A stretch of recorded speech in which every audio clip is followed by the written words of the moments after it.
안녕하세요. 오늘은 나이가 들수록 더욱 빛나는 삶을 위한 이야기, 요양원에 서두르지 않고 자녀에게 의지하지 않는 60대를 살아가는 비결에 대해 나눠보려 합니다. 나이가 들면 누구나 걱정하게 되는 것들이 있죠. 건강, 경제적 자립, 그리고 고독. 하지만 우리가 조금만 다른 시각으로 삶을 바라보고 준비한다면 노년의 삶은 더 이상 두려움이 아닌 축복으로 바뀔 수 있습니다. 함께 그 비결을 알아보시죠. 우선 노후를 행복하게 보내기 위해 가장 중요한 요소는 건강입니다. 건강이 없으면 아무리 많은 돈과 시간이 있어도 의미가 없겠죠. 하나, 신체 건강. 규칙적인 운동을 통해 근력을 유지하세요. 나이가 들수록 근육은 자연스럽게 줄어들지만 매일 30분씩의 가벼운 걷기나 스트레칭은 큰 변화를 가져옵니다. 균형 잡힌 식사를 하세요. 특히 단백질과 채소를 충분히 섭취하며 과식을 피하는 것이 중요합니다. 둘, 정신 건강. 독서나 새로운 취미를 통해 뇌를 계속 자극하세요. 새로운 것을 배우는 과정은 기억력을 유지하고 삶에 활력을 더합니다. 명상이나 요가와 같은 활동은 스트레스를 줄이고 마음의 평화를 찾는 데 도움을 줍니다. 셋, 건강 점검. 정기적인 건강 검진을 통해 자신의 몸 상태를 항상 체크하세요. 조기 발견이야말로 건강을 유지하는 가장 중요한 방법입니다. 많은 사람들이 노후를 준비하면서 돈을 가장 큰 걱정거리로 꼽습니다. 하지만 돈보다 중요한 것은 삶의 태도입니다. 하나, 소비를 줄이고 가치를 더하다.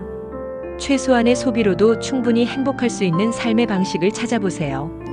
꼭 필요한 것에만 투자하며 불필요한 소비를 줄이는 습관은 경제적 여유를 만들어줍니다. 둘, 소소한 수입원 만들기. 취미를 활용한 작은 수입 활동을 고려해보세요. 예를 들어 손으로 만드는 공예품 판매나 글쓰기, 온라인 강의 등이 좋은 예입니다. 셋, 연금과 투자 이해하기. 연금에 대해 철저히 이해하고 안정적인 소액 투자를 통해 경제적 기반을 다지는 것도 좋습니다.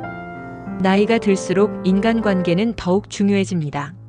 하지만 자녀에게만 의존하는 것은 피해야 합니다. 하나, 자녀와의 건강한 거리두기. 자녀에게 지나치게 의존하지 않고 서로를 존중하는 관계를 유지하세요. 자녀의 삶에 간섭하지 않으면서도 필요한 순간에 도움을 요청할 수 있는 균형 있는 관계가 중요합니다. 둘, 새로운 관계 만들기.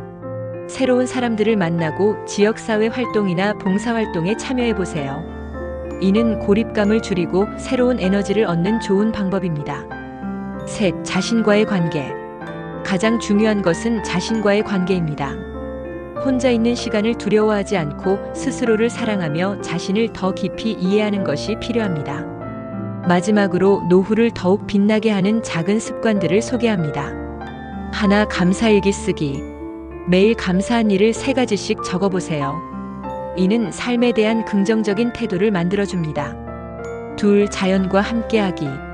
자연 속에서 보내는 시간은 스트레스를 줄이고 마음을 평온하게 만들어줍니다. 정원 가꾸기, 산책, 낚시 등 소소한 활동을 추천합니다.